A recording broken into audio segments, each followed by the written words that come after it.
Hello, everybody, and welcome to our podcast, Your Best and Worst Holidays. Not that we're all, none of us are going on holiday at the moment, but let's reminisce and go back down to memory lane. And we wanted to bring out a podcast for you guys about our best and worst holidays. How are you, mate? How's your week? Yeah, I'm all right. Thank you, Johnny. Be back to work soon, probably like everyone else out there. Yeah, absolutely. So let's not talk about that one, everybody, and let's just stay in our own little bubbles, as it were. So I want to kick it right off in terms of first holidays. And basically, this brings me back to my time when I went away, I would say the very first time with my mate on a foreign holiday, and that has to be around the period of about 21.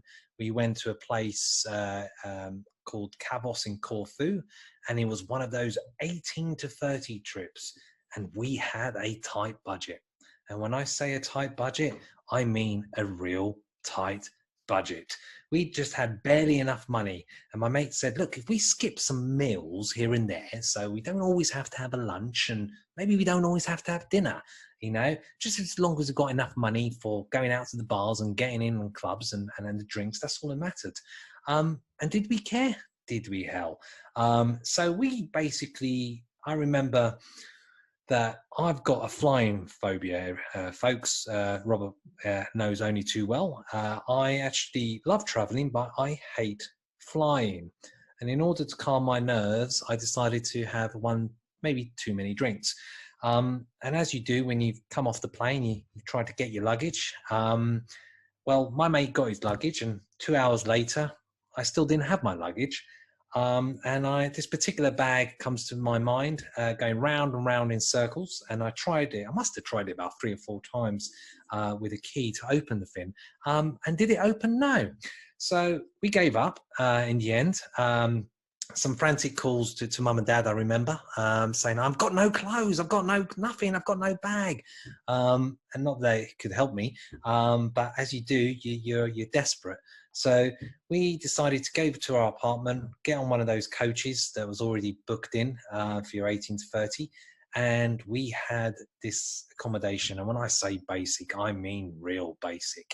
It was so basic, it wasn't even ready when we turned up at the allotted time. So we had to sleep on one of the sunbed couches near the swimming pool, which was our first induction of the place. And this place was as grotty as hell, as dirty as hell, with a basic bed. But we just was glad to put our head down.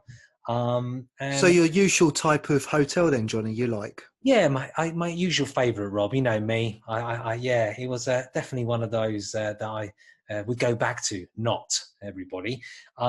So in the end, 36 hours later, that same very bag that it was going around in circles and I couldn't open. Well, one of the reps said, "Got a bag here for you. I think is yours." And I tried it with my key, and it miraculously opened. So obviously the drinks had a bit of an effect, folks, on my abilities to open a luggage bag, even though it was my own. And you're pretty bad, Johnny, with DIY or anything mechanical, so that doesn't surprise me. Yeah, if anyone knows me, folks, I'm not the master of when it comes to DIY things or anything like that. So yeah, it's an easy mistake for someone like me to do. But even still, everyone should be able to open their own bag, right?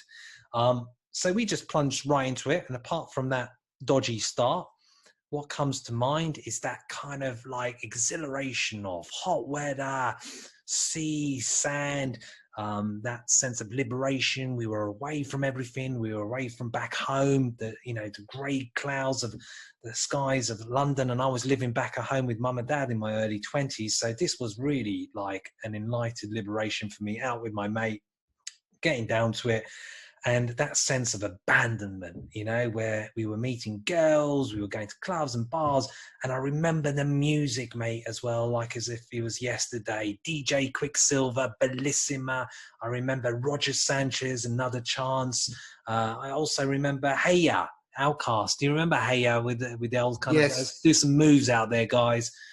with El Haya, if I pronounce it correctly. But it was 10-day holiday. But I must admit, after 8 days of the strip, you have this strip in Cavos for all you guys and girls that have been out there, and it was PR, and measures that were like 3/4 vodka or whatever your particular fancy, and the rest in terms of cranberry juice, because I was a bit of a lightweight when it came to those kind of things. So even I had to put some of it to one side because it just became too much. But after about 8 days worth of absolutely caning it from 8 in the night till 4 in the morning, and getting some ropey taxi with a guy called, might have been Stavros or whoever it might be, a Greek taxi driver. It basically left us after the last 2 nighs that we just basically said, look, we're done. So we found a little Greek taverna, just been able to just enjoy some of the sights, because be honest with you, on an 1830 holiday, you're not enjoying any sights. You're just there for the music, the clubs, the bars, the girls, going out and having maximum fun. But that set off for me, mate, a whole trilogy of trips to Greek islands. I don't know what it was about Greek islands back then, but it seemed to have a profound effect with the holidays that I went to with some of my mates, my first job and work.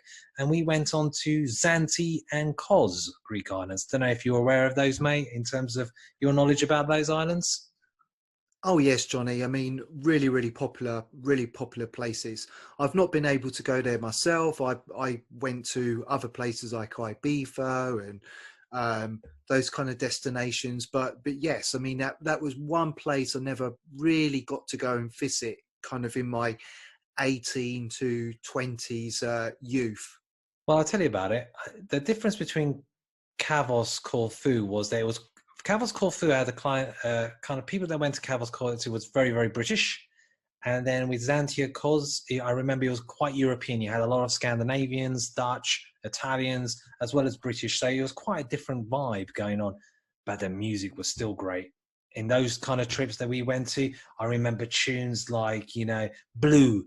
Do you remember that classic tune, and Better Off Alone, and Robert Miles, and The Temperate Feet by Maya, and again, DJ Quicksilver, Free, and ATB, Till I Come. All of these tunes have stayed with me for a very long time. And I know when we've been on to some parties, we've played those classics, but it reminds me of a period in terms of going out on those islands, getting a little bit too much sunburn. My mate used to always say to me when we were on out, have I got panda eyes? Have I got panda eyes? Have I got too much kind of things going on there? Because he hadn't slept enough. And we were a bit metrosexual, everybody, in terms of being a bit vain back then, making sure you were looking your best out there. And I remember having a bit too much sun and a little bit red and using, what was it, the after sun? Do you remember the after sun? That you used that because it elongated your tan or whatever it was? And you'd have to wear, I remember, white shirt. As soon as you had your great bronze tan, it had to be everything almost white to accentuate the tan. But I remember one of the funny things about all of that was, the kind of banter that you would have with your mates that on an 1830 holiday, where, after like beaching it and everything else and mucking around, and you'd play a game of cards before you're on a night out. You then, whoever won the game of cards or would do forfeits or dares and stuff like that. And I remember when I used to have a few too many drinks, everybody, I used to like to have a good old dance. And one particular occasion when I was sober and I was just going down to the beach, I must have been about 4 British girls. Well, they weren't girls. I think they were I was in my early 20s and they must have been in their 40s, actually. So beyond the 18 to 30 period. And they had a good old giggle. I don't know what I was doing, but they kept referring to me as the dancer. The dancer. Apparently I was just dancing the way, moving all around me to accentuate whatever moves, almost John Travolta style, on the dance floor. But 18 to 30s, my first holidays, still remains in my memory and will always remain in my memory because they were my first, and going abroad and that sense of freedom and abandonment. What about you, mate? What's your first as holidays goes, and your best first holidays? Yeah, so it's similar to yourself, Johnny. I mean, obviously we've been friends for a very, very long time, but we had different sort of walks of life back then. We had different groups of friends as well. But I started a little bit earlier, 15, 16, doing what most young people do: tent camping, English holidays, going down to Cornwall, Dorset, Cromer, up near Norwich. Yeah, those are the kind of holidays that I had at that very early age. And I remember my dad saying to me, you know, camping will be a good way of exploring the UK and seeing the UK with your friends. And I think at that time, my parents weren't going to allow me to go abroad on my own at 15 years old. Any trip I had abroad at that point would have been with my parents. But I remember being 15 years old, going camping with my friends. And one particular holiday, I remember 8 of us all being up in Cromer, which is on the east coast near Norwich, and we had a fantastic time. Everything was done on a shoestring, didn't really have much money in our pocket, but we went out to the bars, to the clubs. We met girls as well. We met people that came back each year, and we would go back each year for about 2 to 3 years, I think we did it for. But on one particular occasion, Johnny, I remember my dad saying to me, use this tent. He had this old tent that he had when he was a boy, and he was like, this is going to be a great tent. You know, don't worry about buying yourself a tent. Use this tent. Yourself and your 7 friends will be able to fit into it. And for those of you that did any camping back then, you might remember these old canvas tents that the scouts used to have. It reminded me of something out of a 1920s 1930s film, or Carry On Camping.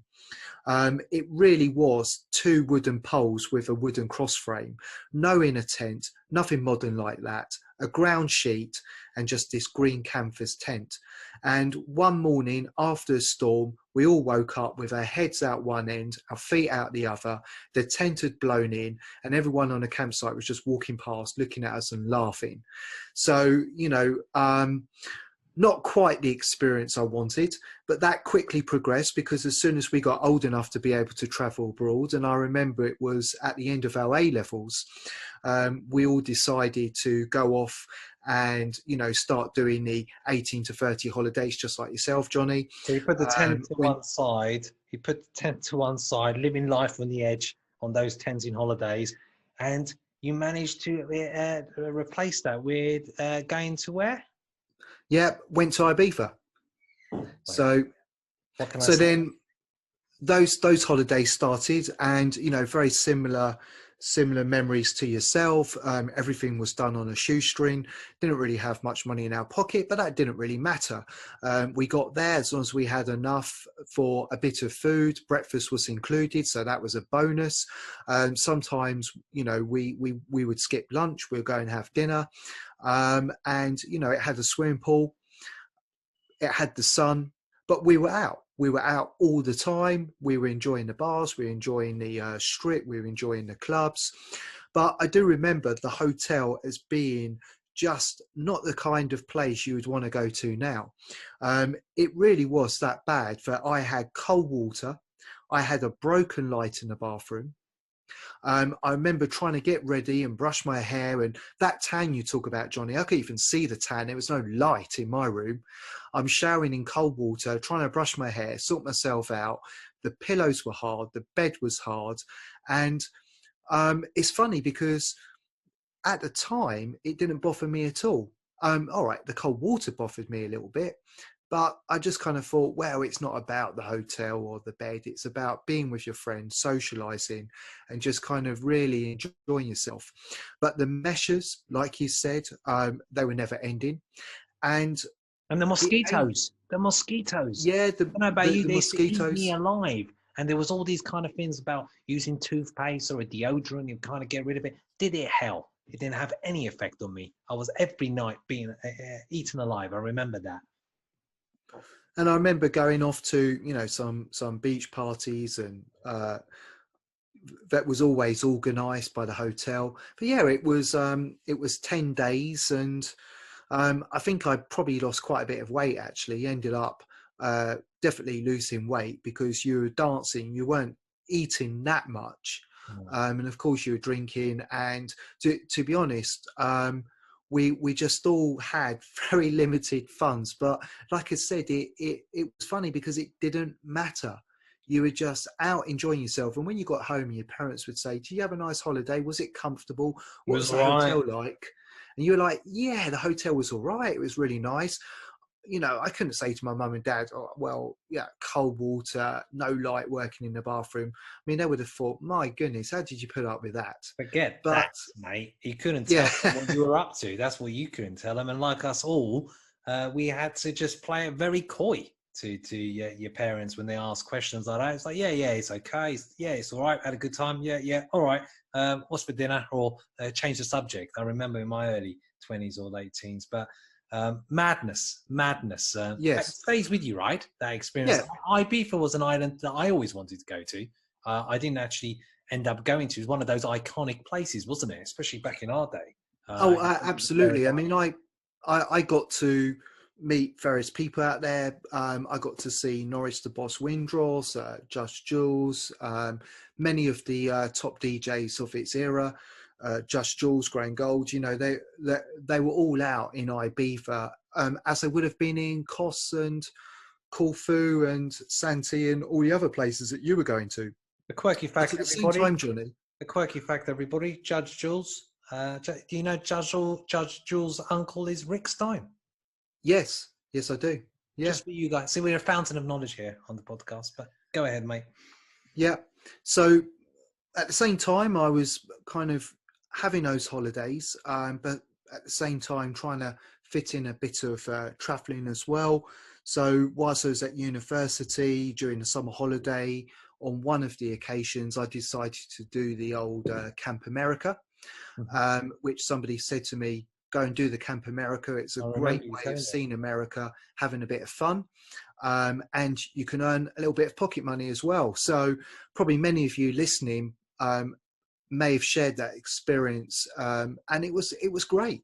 I went out to America. They paid for the flight. I went and worked down in the Blue Ridge Smoky Mountains of North Carolina. Fantastic experience. Once I got over my fear of how big the bees were and the snakes and the spiders, and tiptoeing around the camp for the first few days, wondering whether I was going to get bitten by anything, I thoroughly enjoyed myself. It was great, but did a little bit of traveling afterwards. And Johnny, at times, and we will come on to that did result in just sleeping maybe a little bit more rough, and possibly my experiences of the 18 to 30 hotels. Yeah, I remember that story that you told me back in the day. And for you folks, let's put it that way. Let's put it this way: the bed and the place that Rob mentions in terms of Ibiza felt like absolute luxury to where he ended up in Camp America. But he'll elaborate on that a bit later. Moving on in terms of the holidays. So we're talking about our first holidays in our kind of late teens. I started a bit later than you, obviously. You were out on the trip abroad earlier than I was. But I don't know about you, mate, but as we move on into the 20s and 30s, in terms of holidays, that changed a lot for me as I started to grow up, basically, and realised there was more to a holiday than getting drunk, going out just for girls and bars and clubs and everything else, and actually to enjoy a place or a city, as well as going out and enjoying yourself. Don't get me wrong, you don't just end up being, you get totally boring or anything like that, but your taste changes and it evolves, and in terms of the stuff you wanted. And that leads me on to our first holidays as mates. And you and I, although we've known each other like forever, you went on separate holidays to what I did because we had different circles of friends in terms of work and what have you. And I think in our mid-20s we decided, or mid to late 20s, well, we haven't been away, and we came up with going to Manhattan in New York. And how did that come about? What was it? Because that you wanted to almost have a second bite of the cherry in terms of going back to America? I can't remember how we came up with Manhattan. Yeah, I think Johnny, at the time, we'd both been to many different places in Europe, and I love Europe, really do, but never really got to experience America in any other way that I would like to enjoy it now at that particular time. So it was about saying, right, well, we're now working, we've got a bit of money. I want to go back to America. Plus, I think we both found it incredibly fascinating, New York, and what New York was about. And we wanted to go out there when you could legally go out there and enjoy yourself and drink and go to the bars and go to the clubs and see some of the sights. And at the time when I was out there, I wasn't able to do that. No, you were So a young teenager, a yeah, late teenager. So, and then you became a man, where you and I both were having our careers in the city. So I suppose Manhattan, for us, became a destination where guys and girls listening to this, where we thought, right, let's do it. It's the city that never sleeps. They say the city, and I can vouch for that. We can vouch for that. And yeah, I remember that we decided actually to go a bit upmarket, where we threw in the kind of 2 stars, barely 2 stars, to your 4 to 5 star establishments, where we ended up in the Hudson Hotel. So I think in our first trip to New York, I don't know if you remember, but we were late, folks, to actually getting onto the plane. Robert had pre-booked everything, got into his car, got to the airport, but we were very late. I mean, we were really late. We only had about 30 minutes in terms of the last call. So we got this guy came along, he got us on his buggy, kind of took us all the way through, got onto the flight. I then went right at the back, was getting served champagne and everything else, and thinking, this is nice. I think it was American Airlines, I remember. And Robert was going, yeah, this is good, but did we book these tickets? And I said, yeah, we did. And then he said it again, unfortunately, folks. And this time around, one of the air stewardesses checked our ticket, and we moved from premier class, or business class, I think it was, back to cattle class, and endured our 8-hour flight journey as a courtesy of Robert, going on about were we in the right kind of cabin. But that basically, I don't know if you remember, mate, but these were your long weekend kind of city breaks, I think. So we start to move on from your predominantly beach breaks, I think, when you're in your late teens to early 20s that you want to go to more your city breaks. And Manhattan had it all for us, in terms of, it was just amazing, the size of the buildings and everything else, and just the size of everything, and the buzz, the electricity, and the yellow taxis, and everything that you could possibly imagine you see in the films. And when it comes to the nightlife, absolutely terrific. And I'm going to hit some clubs out there for everyone who has gone, who is thinking about maybe going to. Some of this might be outdated, but I remember, mate, if you recall, we used to go around the kind of meatpacking district and Spring Street and Soho area of Manhattan, and we were hitting clubs like Bed and Bungalow 8 and Buddha Bar and Lot 61, and it was just incredible. And did we play on our British accents out there to the New York and American crowd? You bet your bottom dollar we did. We took every advantage of trying to use any advantage that we could when we were out there going out and having fun in Manhattan. But it was an incredible 2-part trip that we did to New York. And I think, actually, when I say Hudson's, we went to Hudson's the second time. It wasn't the first. It wasn't the first time, was it? I actually got that wrong. No, the first time we went, Johnny, we stayed in a hotel that was very nice. We explored the city. We made some friends, and then we realised very quickly what's what and where to go, the area. And I remember going to Hudson's Hotel, And in our last podcast, we spoke about Sardison's in London, Mm. and that Sardison's sister hotel being Hudson's in New York, designed by Philip Stark. And we went there because people were saying this was a great place to go, and it's got a great club, and it's one of the best places to hang out in New York. And we had a thoroughly good time, and we also loved the hotel. And we said to ourselves, if we come back again, we've got to stay here. And we did. We went back and we stayed at Hudson's.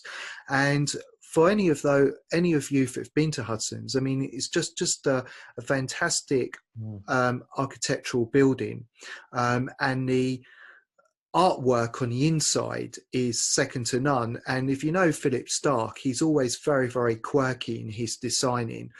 He designed the Alessi lemon juice squeezer that looked like a rocket. He's always been very, very artistic in a surreal way.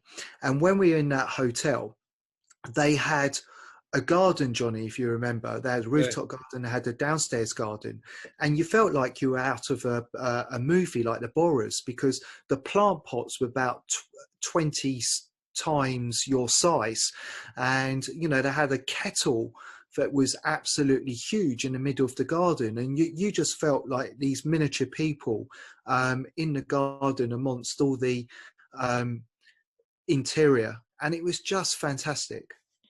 Yeah, absolutely. And whilst Robert was enjoying the kettles and the lemon squeezes and the big pots, for me, it was more about the actual ambience of the place.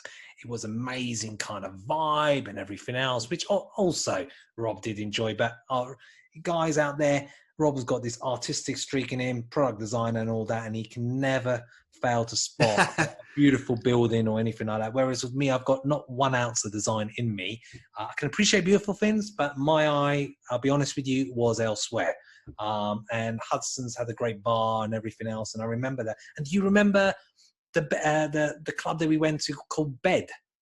And it was just beds, wasn't it? Yeah. On top of it kind of. It was a club out of the Sex and the City, and I have to say, look, guys, I absolutely love my bars and nightlife and my clubs, and the dancing and the ambience.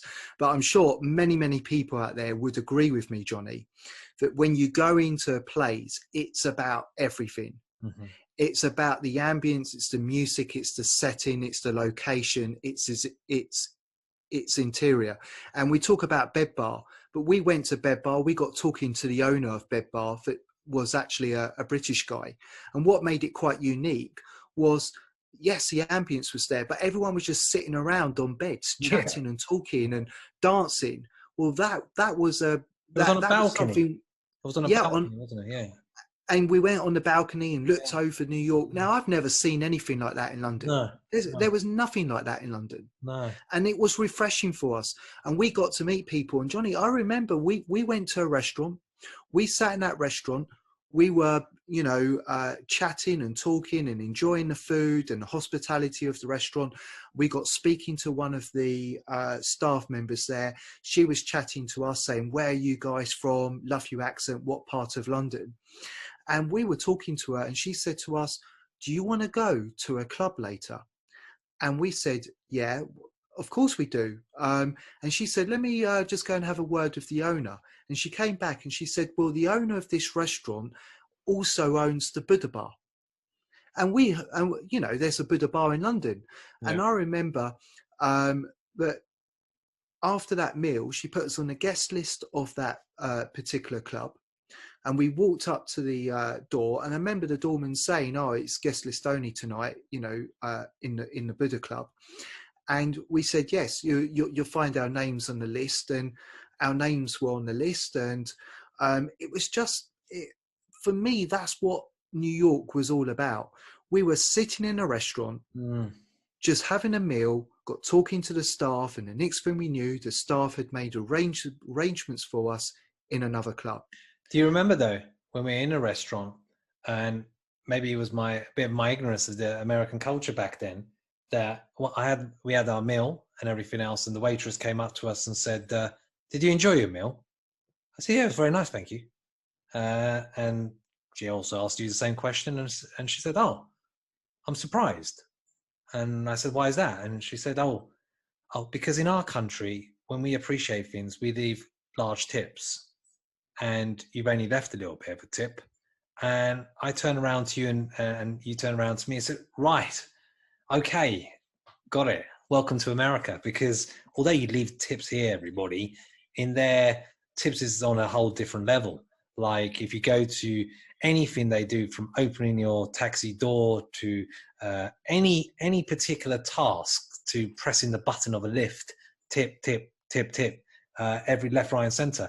And that was the first induction of the tipping kind of business. And I remember taking that on board, and we went to a bar and club, and we got a table and everything else, and we got a champagne bottle. And do you remember the bouncer wouldn't allow me to take out the champagne bottle because he said, "You're not allowed. It's against the regulations." And I said to you, "Stuff that. I spent like 250 quid on it. We're gonna have this bottle of champagne." Then we managed to take it back to the Hudson's Hotel. But the reason I talk about those city break trips is that period was one where you've got your careers. Me and Rob were both working in the city.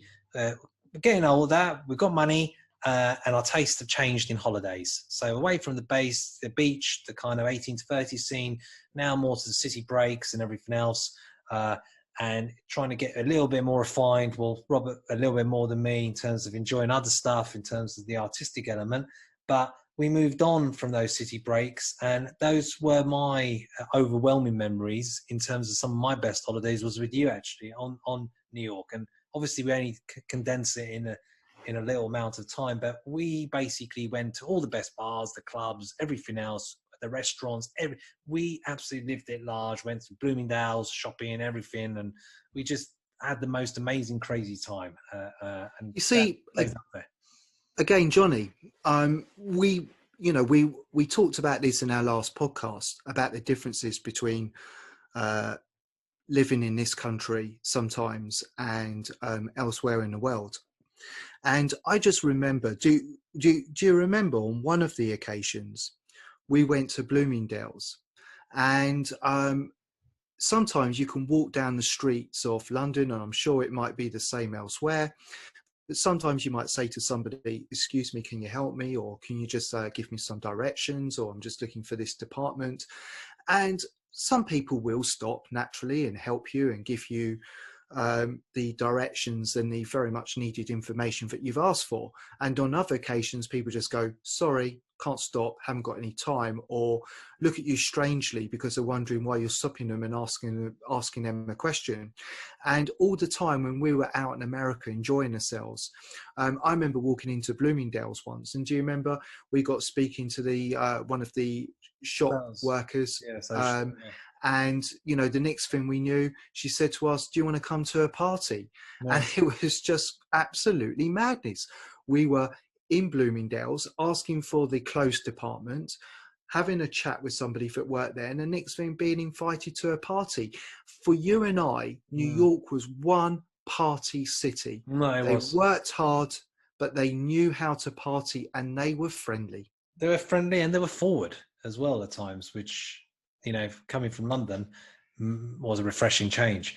But I think then holidays for me started to evolve from singledom of you doing your 1830, going out holidays with your lads, and then holidays with your best mates, and doing a little bit more civilized stuff, but still having an absolute laugh and enjoying yourself, to then start having kind of holidays with your other half. And one of those that come to my mind is when I had my first holiday back with my other half, was we had a whole kind of voyage of Italy. And I remember that quite distinctly. I was playing tennis at the time, a club I went to in Chelsea Harbour, and happened to win one of the tournaments. And the first prize was a 5-star, 10-day break suite at your leading hotels in the world in Borgo Egnazia in Puglia. And I came back absolutely like the bee's knees, like the cat that got the cream, and surprised my other half back then and said, we're going to Italy. We're not just going to Italy. We're going to this incredible hotel. And guess what? It's all because of my tennis, and I've won. I've won the prize to go. And we went there. We went in a suite, and that basically started off a whole series of trips to Italy, where basically, mate, that part of my life was a magical period. It was almost creating your own kind of paradise. We traveled all over kind of Amalfi, Liguria, Rome, Florence, Capri, and it's that sense of being in love. Moving away from the lads' holiday, the party scenes, to enjoying some romance, some lovely dinners, spas, starting to get into the world of spas, everybody, at that time, and just creating your own a mirage of kind of memories that were absolutely great. And those kind of holidays stick in my mind. I don't know about you, mate. Yeah, absolutely. My wife is Spanish, so we've enjoyed many a good holiday in Spain. But we also went to Florence and Rome and the Amalfi coastline, and absolutely incredible Vienna. And the good thing, and I put myself to shame, but my wife can speak quite a few languages, and that's helped as well. Certainly when we've been in Italy and when we've been in France and places. But yeah, so same as you, Johnny, enjoying nice hotels, visiting nice cafe bars.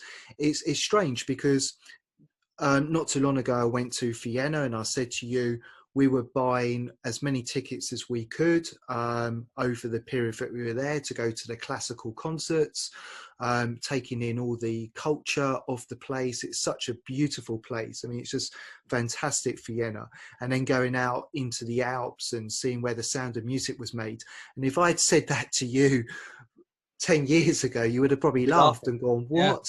Yeah. But it was a great privileged experience to be able to. And your holidays change. You change, your holidays Yeah, change, and the person you're with, and you start to get a bit more cultured, everybody, where you're enjoying yeah, things beyond your nightlife and other things away from it. And Vienna is one of those places that I would love to go to, especially in the winter period. I always associate those kind of places. But yeah, it's when you I don't know about you, mate, but you have different holidays with your other half than what you do with your mates and what you do with a bunch of lads. All three are very different. well, yes, naturally. I mean, my wife, like anyone else, enjoys a night out. So if we're in Barcelona, we'll go to the bars. We'll go to some really fantastic jazz bar cafes, like Cafe Fiennes in Barcelona. Absolutely Great incredible. place. And then not too long ago, you and I went to Cannes and Monte Carlo. But what did we do, guys, in Cannes and Monte Carlo? Well, what do you think we did in Cannes and Monte Carlo?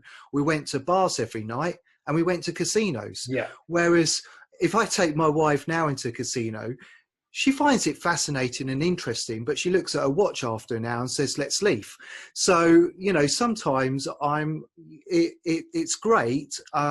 We do what we do when we have our night out, and I do what I do when I'm with my wife. But I say one thing, Johnny, that's changed is going right back to the beginning of your podcast, or our podcast, I should say. You were talking about, skipping lunches and dinners.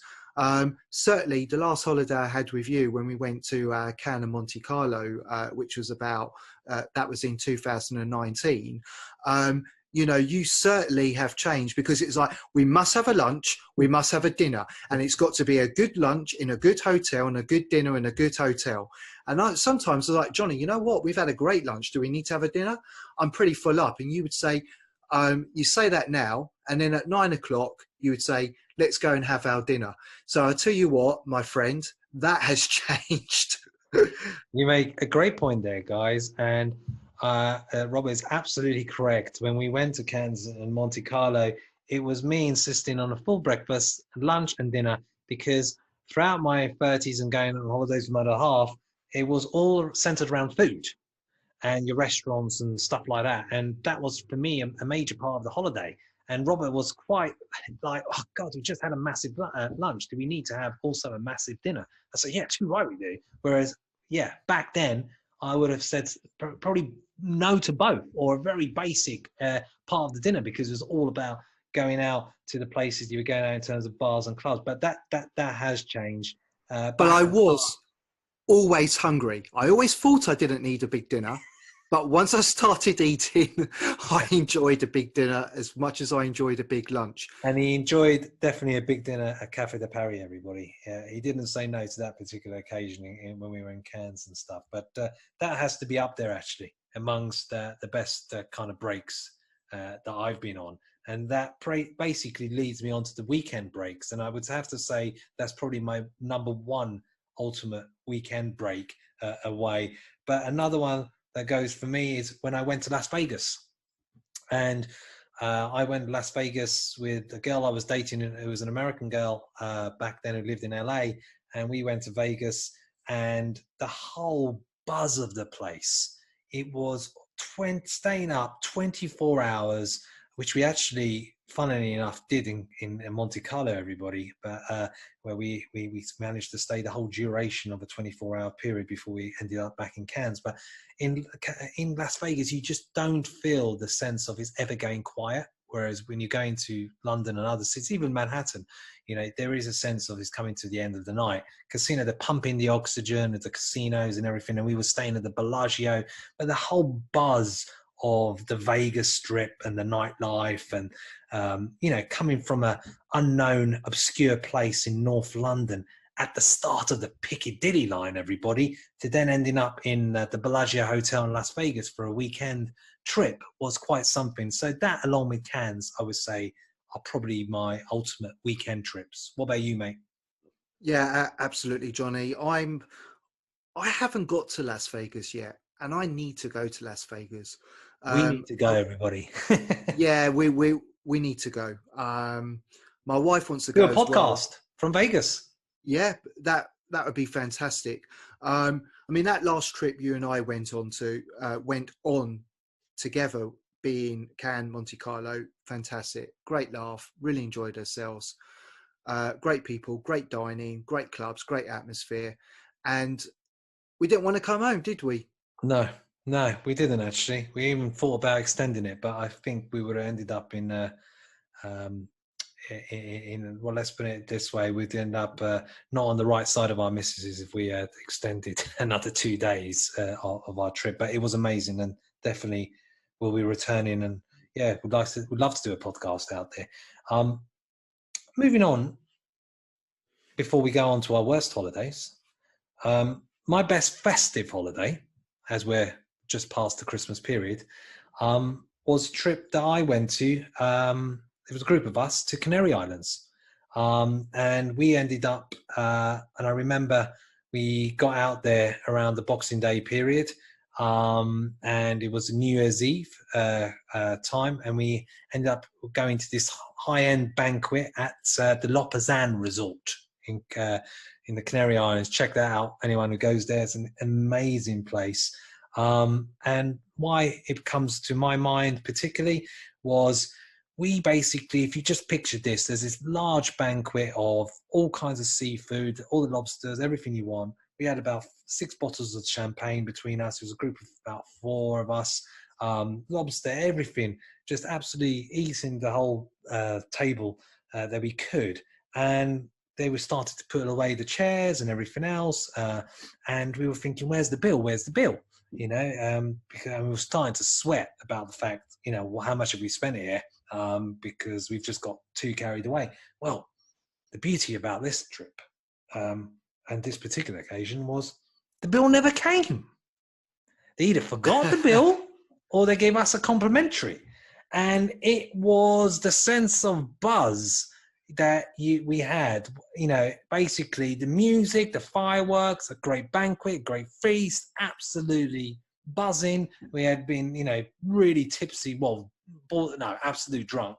And in the end, the whole kind of time and period that we were there on that particular night, I think it cost me a £5 taxi trip back to our hotel, thanks to Lopazan. So a big shout out to the Lopazan Resort. If you want to know where I am for that missing bill, I'll tell you later. But that was one of the best festive holidays I had. What about you, mate? Well, usually, Johnny, I go to Spain for New Year, and I would have to say that that is my festive holiday. Spending it with my wife's family, absolutely love it. Mediterranean. I know I'm always texting you and sending you little pictures, and you say, "Stop it, stop it! It's wet, it's Yeah, miserable, yeah, it's grey," and I'm sitting somewhere, probably up in a castle in a courtyard, um, taking in the sun and looking across the Mediterranean, enjoying a uh, a coffee, or a small glass of wine, or something like that. But it's a great holiday for me. For my wife, it's about being able to get back and see family and spend time with family, and of course for me as well, to be able to spend time with her family. But these are mini breaks, and like we say all the time, I don't just want one holiday, I want many holidays throughout mm, the year. And of course another festive holiday, and of course we've not been able to do any of that in the previous year, sadly. I love going out to Belgium, um, take a drive there, go there for a few days, see the Christmas markets, the magic of the Christmas markets. There's something very special about being in Germany or Belgium or somewhere like that, at Christmas time, because these countries, they do the Christmas market and they do it well. It's really is quite magical. Anyone that's been to Bruges and seen the Christmas markets, you've got the huts, you've got the stalls, you've got the barbecues going on, you've got the lights, you've got the music, people playing on the streets.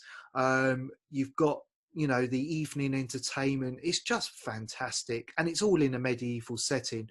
So for me, you couldn't ask for a more picturesque Christmas festive holiday being somewhere like that. yeah. No, that sounds amazing, man. I know you've been out there the last 2 years, apart from obviously the years that's just gone by on those Christmas festive breaks. And you're right. You know, before the holiday was all about your 2 or 3 week kind of block.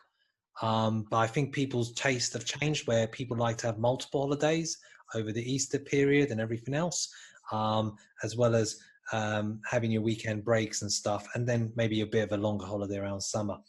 Now, I'll go on to our last segment of our podcast, and that's our worst holidays. Our worst holidays that we've been on. And for me, a particular worst holiday that comes to mind, we've given a whole litany of good holidays, best holidays, was my first holiday, well, not was my family holiday to Portugal.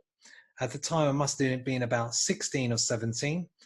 I was having a great time in sixth form, enjoying life in London, mixing with friends. And it was a long, hot summer, if I remember, at that particular time of my life.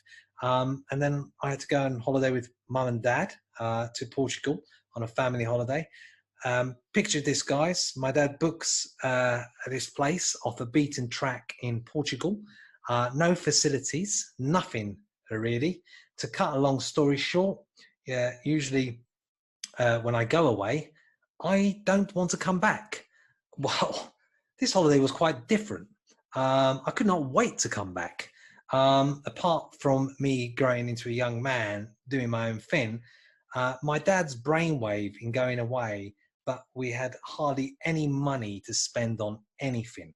So much so, we could only have breakfast and dinner, barely any kind of dinner, usually being in the same place in exactly the same area every single time. We did not do anything apart from being on a beach, which topped it all off, where we had to sleep. My dad had booked this accommodation, and basically he ended up getting us to go to this accommodation, and he did not pay. He did not pay in the end for one more night. So he ended up sleeping in a Fiat Punta with four of us in the back of a car of a Fiat Punta. And I remember that those 24 hours were the longest 24 hours in my life, where we had to just suffer the kind of misery. Me cramped up with my sister, my mum and dad at the front, before we had the flight back to Old Blighty. But it was an absolute nightmare. and I can remember just couldn't wait to get back home. And I think that basically was the kind of the death kind of kennel of going on holidays with my parents ever again around 16 time. What about you? What was your worst one of your worst holiday breaks? Um, it's difficult to say because I mean I remember one particular camping trip with some friends, and we decided to go away in April. And this is pre having a camper van, and my friends had a camper van, so they were absolutely fine. But it snowed. It was it was the worst weather you could probably possibly imagine. And actually, historically, that time of year when we've gone on those kind of camping trips before, it's actually been a really nice weekend. It's been quite warm and quite sunny. But this was a particular year when winter was long overdue, and spring never came. And I remember my friends sitting in there, quite cozy, warm camper van, had the TV on, relaxing, watching me standing outside trying to cook my omelette in the snow. That's an image that I would love to have been there to see, to be honest, everybody out there. And I think your other worst holiday was the one you touched upon when you were out in Camp Yeah, America. yeah. All my own doing, I'm afraid. All my own doing. Because when you're sort of 20 years old and you're abroad and you've done the whole Camp America thing, you want to see the world. You want to travel. You want to take in as many destinations as you can before making that long journey back home. And I remember being with a few friends that I met whilst working, and we didn't have enough money to stay in bed and breakfast in all the places we went to. In fact, we kind of ended up doing a hostel situation where, you know, you go and buy a bed for the night and share the room with 20 other men, which wasn't pleasant. Anyone that's ever done that knows what I'm talking about. Doesn't sound. So, you know, that that was pretty hard for me to share a room, because I can't stand snoring, and everyone in that room snored. And on one of the occasions, we'd had no money at all, not even for a hostel. And my friend really wanted to see Washington DC. I wanted to see Washington DC as well. And I said, well, what are we going to do? Because we got 2 to 3 days in Washington before getting back to New York, where actually we did have a pre-booked room in a hotel for the night before we were getting back on the aeroplane. And he said to me, oh, we'll find somewhere. And I said, yeah, but where? And he said, we'll find somewhere. And guess what? It ended up being the bus station in Washington, DC. So 2 nights sleeping on the seats in Washington DC's bus station, keeping our luggage in a locker, and using the men's facilities to have a wash. That was probably my worst experience, because you couldn't sleep and it was just horrible. And I remember my friends saying, we better pop out every now and again, because because in America they don't, you know, like you staying in one place for too long, especially a bus station. And it was just awful. So actually, I think I made him cut that short a little bit. I think we did 2 days in Washington rather than 3, because by then, after sleeping on plastic metal seats, Johnny, in a bus station, all I can say is I was 20. It was an experience. That really sounds, and I think I'm going to end off with my last bit of my worst holiday, and this is an unusual one. I remember I was dating an American girl, and I had met her online, of all places, and we weren't exclusive or anything, what you call it back then. It was just the very beginning. But I thought, you know what, I'd love to go to kind of Los Angeles, never been to kind of that part of America. And we were both kind of non-committal. So I was talking to 1 or 2 other people at the time, and she was fully aware of that. Little did I know that one of the other people that I was speaking to happened to be her sister, everybody. And when I actually arrived in Los Angeles, unknown to me, taking that 12-hour trip from Virgin Airways, I was in the car. She was a bit aloof. I thought, it's not very nice, warmly welcome. I've just traveled halfway across the world to come to you. We get in the car and everything else. And before I know it, she happens to tell me, do you remember you were speaking to this person online and they happen to have this screen name? And yes, that happened to be my sister. And I said, I did not know. And I was absolutely mortified. And what made it even worse, folks out there listening to this, was I had to meet the family. And I had to actually meet the very sister that I had been speaking to online. And there was some fruitiness to our conversation. So having to meet her face to face with someone who I was particularly interested in was something I'd never forget. And I wanted the earth to swallow me up. And I think her mother also knew about it. So I had 3 women in a house with her sister and her mother, knowing that I had been speaking to her sister whilst trying to date the lady in question, which was a girl back in America.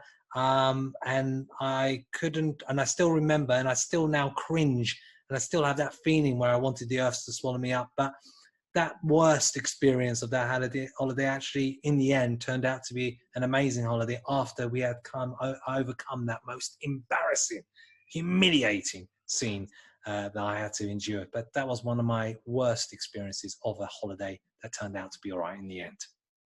So I hope you guys out there listening to this have enjoyed this podcast. We've gone through some down memory lane, especially in a period when none of us have gone on any holidays. Well, maybe some of us.